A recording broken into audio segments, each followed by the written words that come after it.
பகுதிகளில் கொரோனா மெதுவாக தலைகாட்டி வருகிறது.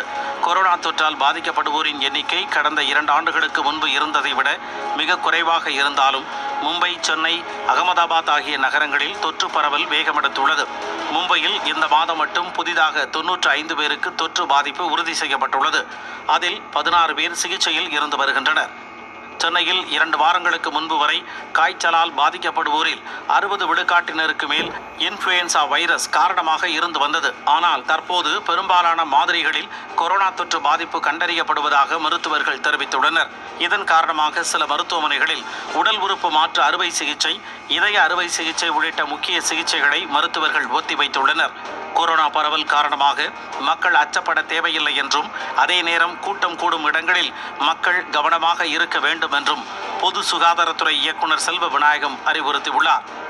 கேரளாவில் இந்த மாதம் 182 பேருக்கு கொரோனா உறுதி செய்யப்பட்டுள்ளது.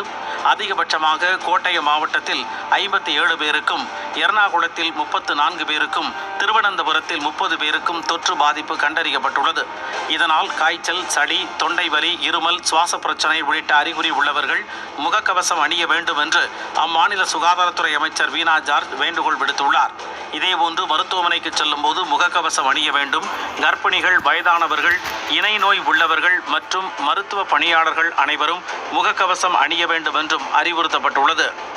கர்நாடகாவில் கொரோனா தொற்று பாதிப்பால் 16 பேர் சிகிச்சையில் இருந்து வரும் நிலையில் குஜராத் மாநிலம் அகமதாபாத்தில் ஒரே நாளில் 7 பேருக்கு தொற்று பாதிப்பு கண்டறியப்பட்டுள்ளது. அண்டை மாநிலமான புதுச்சேரியில் 12 பேருக்கு கொரோனா தொற்று கண்டறியப்பட்டுள்ளது. சுமார் 2.5 ஆண்டுகளுக்கு பிறகு தற்பொழுது ஒடிசாவில் மீண்டும் ஒருவருக்கு கொரோனா தொற்று உறுதி செய்யப்பட்டுள்ளது. அவருக்கு பல்வேறு இணை நோய்கள் இருப்பதால் மருத்துவமனையில் சிகிச்சையில் இருந்து வருவதாகவும், அவரது உடல்நிலை சீராக இருப்பதாகவும் மாநில சுகாதாரத்துறை செயலாளர் அஸ்வதி தெரிவித்துள்ளார்.